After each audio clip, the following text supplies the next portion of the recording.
Hello everyone, आप सभी लोगों का आपके अपने इस यूट्यूब चैनल पर स्वागत है। देखो, अब बात करते हैं हम लोग ऑपरेशन ऑन टू सेट्स। दो सेट्स पे किस प्रकार के ऑपरेशन डिफाइन किए जाते हैं। जैसे यूनियन ऑफ सेट, जब दो सेट्स का यूनियन लिया जाता है, इंटरसेक्शन लिया जाता है, डिफरेंस किस तरीके से लिया जाता है। ठीक है, उसके बाद में सिमेट्रिक डिफरेंस क्या होता है, कॉम्प्लीमेंट ऑफ सेट क्या होता है, उस पर बात करेंगे। ठीक है, जैसे एग्जाम्पल के तौर पर देखो, ये है आपका जैसे A union B combined elements of set A and set B is called union। ठीक है ना, यूनियन यू से डिनोट किया जाता है इसे। और की जब कंडीशन आती है या, है ना, उसमें ये आता है। ठीक है, उसके बाद में इंटरसेक्शन की अगर हम बात करें तो ए इंटरसेक्शन बी। ठीक है, common elements of set A and set B. ठीक है, जैसे कि एग्जांपल के तौर पर हम बात करें इंटरसेक्शन। ठीक है, देखो, जब दो कंडीशन, दो सेट्स के बीच में अगर और की कंडीशन होती है तो हम यूनियन लेते हैं, और जब एंड की कंडीशन होती है तो हम क्या लेते हैं, इंटरसेक्शन लेते हैं। देखो, इस चीज को एग्जांपल से समझाता हूँ। देखो, एग्जांपल के तौर पर मान लीजिए ए है 1 2 3 4। ठीक है, और बी है आपका क्या, 2 5 6 3। ठीक है, तो सबसे पहले तो आप इन दोनों से जो है ए यूनियन बी बताओ। तो ए यूनियन बी क्या होगा, देखो, रिपीटेड क्वांटिटी लेते नहीं है, 1 2 3 4 5 6। ठीक है, और ए इंटरसेक्शन बी वाली क्वांटिटी के लिए क्या करते हैं, देखो, ए इंटरसेक्शन बी के लिए हम क्या करेंगे, दोनों में जो कॉमन आता है, तो कॉमन क्या क्या आ रहा है, देखो, 2 और 3। ये 2 और 3 है ना, तो 2 3। अब इस चीज को अगर हमें वेन डायग्राम से समझना है तो उसको कैसे करेंगे, देखो ध्यान से। दो रेक्टेंगल में बना रहा हूं यहाँ पर। एक है ए यूनियन बी के लिए और एक है हमारा ए इंटरसेक्शन बी के लिए। ए यूनियन बी की अगर मैं बात करूं तो दो सर्कल, एक ये हो गया और एक ये हो गया, ये यूनिवर्सल सेट हो गया। अब देखो, जो दोनों में कॉमन आ रहा है वो तो जो है इस छोटे वाली जगह पर आएगा। तो दोनों में कॉमन क्या है, 2 और 3। दोनों में कॉमन क्या है हमारे पास, 2 और 3। तो यहाँ पे आ गया 2 और यहाँ पे आ गया 3। और ए में क्या है, 1 और 4 बचा, तो ये 1 हो गया, ये 4 हो गया। और बी में जो है वो 5 और 6 बचा, ये 5 हो गया और ये 6 हो गया। ठीक है, अच्छा, तो ये तो हो गया। अब ये यूनिवर्सल सेट हो गया, ये हमारे पास ए हो गया, ये हमारे पास बी हो गया। क्लियर, थोड़ा ज्यादा ही बड़ा बन गया ये बी, ये हो गया। ठीक है, इसमें भी ये तो बताना ही है आपको कि ये ए के लिए है और ये बी है। इसमें भी ये ए है और ये बी है। अब चीजें तो वही होनी है ना। जैसे मान लीजिए यहाँ पर 1 और 4 होगा, यहाँ पे 2 और 3 होगा और यहाँ पे 5 और 6 होगा। जो सीखने वाली बात है वो ये है कि ए यूनियन बी, यूनियन में जो है वो आपका ये पूरा का पूरा ही जो है वो हाईलाइट हो जाएगा। ठीक है, और इंटरसेक्शन में क्या करते हैं, ओनली इंटरसेक्शन वाला पार्ट, यानी ये जो है ये 2 3 है ना, ये इसमें इस तरीके से हाईलाइट हो जाएगा। नेक्स्ट देखिए, ये है हमारा ए है 2 3,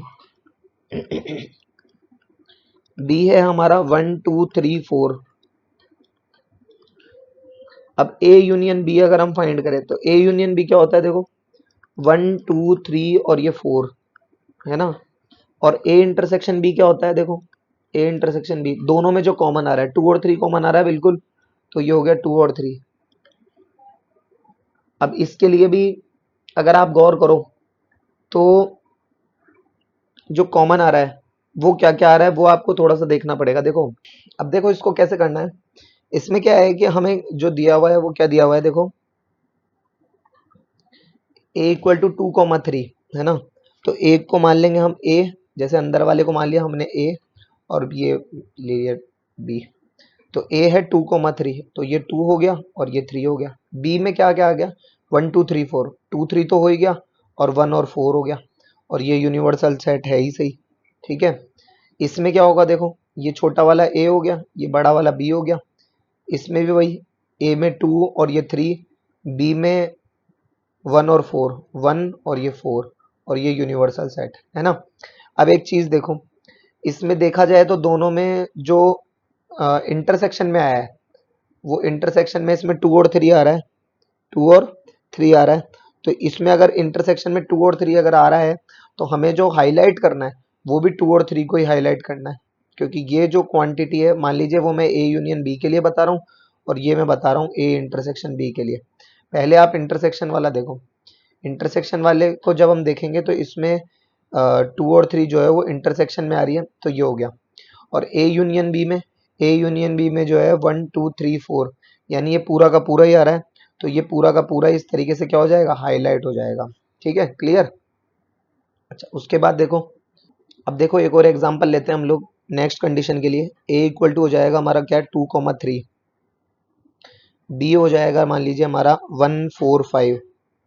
ठीक है। अच्छा, अब अगर इसकी सहायता से अगर हम ए यूनियन बी अगर हम फाइंड करें तो व्हाट इट विल बी, ये हो जाएगा 1 2 3 4 5। और अगर आप ध्यान से अगर यहाँ गौर करें तो ए इंटरसेक्शन बी जो है वो दोनों में से कुछ भी कॉमन आया ही नहीं है, तो वो क्या हो गया, 5। और इसे क्या कहेंगे, वही आपका होलो जो है कर्ली ब्रैकेट, है ना। अब इस चीज को भी देखो मैं वेन डायग्राम से लेता हूँ एक बार। ए हमारे पास है 2,3, तो ये मैंने ले लिया ए, ये मैंने ले लिया बी। ठीक है, ये यूनिवर्सल सेट है ही। ए हमारे पास 2 और 3, तो ये 2 और 3 हो गया। बी हमारे पास है 1 4 और ये 5। वैसे भी दोनों में कॉमन कुछ नहीं है, लेकिन अगर ए यूनियन बी की अगर बात कर रहा है तो यूनियन में आपको पता है अच्छे से कि यूनियन में तो पूरा का पूरा ही आएगा। तो ये आ गया और ये भी आ गया। ठीक है, ये किसके लिए बात की मैंने, ए यूनियन बी के लिए। अब अगर ए इंटरसेक्शन बी के लिए बात करें तो देखो फिर से वही, ये ए, ये यूनिवर्सल सेट, ये बी। और ए और बी में जो नंबर ऑफ एलिमेंट्स है उसको पहले डिनोट कर दो। ए में हो गए मान लीजिए 2 और 3, और बी में हो गए क्या आपके, क्या हो गया, 1 1 4 और 5। अब आपको अच्छे से पता है इसके अंदर जो है इंटरसेक्शन जो है वो क्या है, इसमें 5 है, तो इसमें जो है वो और 5 तो अपने आप में जो है एम्प्टी सेट को शो करता है। ठीक है ना, मतलब इसमें इंटरसेक्शन जो है वो कुछ भी नहीं आ रहा है इन दोनों में, तो ये यहाँ पर जो है वो हाईलाइटेड जो है वो नहीं होगा। ठीक है ना। तो वेन डायग्राम से हमारे पास जो फाइनल एक चीज आई कि यूनियन और इंटरसेक्शन के लिए कैसे डिफाइन होता है, वो यूनियन एंड इंटरसेक्शन के लिए किस तरीके से डिफाइन होता है हमारे पास, उसको हम एक बार देख लेते हैं। तो देखो यूनियन और इंटरसेक्शन की अगर बात करें तो ये हो गया ए यूनियन बी, वही यूनिवर्सल सेट, वही यूनिवर्सल सेट। ये हो गया ए इंटरसेक्शन बी, इसमें 2 सर्कल हम बना लेते हैं, एक ये बन गया और एक हमारा ये बन गया। इसमें भी 2 सर्कल बना लेते हैं, एक ये बन गया और एक ये बन गया। ठीक है। यूनियन की बात कर रहा है तो यूनियन में आपको पता है यूनियन में जो है वो पूरा का पूरा ही हाईलाइटेड होता है, तो ये तो हो गया यूनियन की बात। और ये इंटरसेक्शन की बात हुई तो ये इसमें हो गया इंटरसेक्शन। तो और जो पीछे वाली जो अभी मैंने बात बताई वो यहाँ क्लियर हो जाएगी कि ए यूनियन बी जो होता है वो बी यूनियन ए के इक्वल होता है, और इसी तरीके से जो ए इंटरसेक्शन बी होता है वो बी इंटरसेक्शन ए के इक्वल होता है। क्लियर, इस तरीके से ये होगा। और बाकी की बातें हम लोग करेंगे नेक्स्ट वीडियो में, तब तक के लिए धन्यवाद।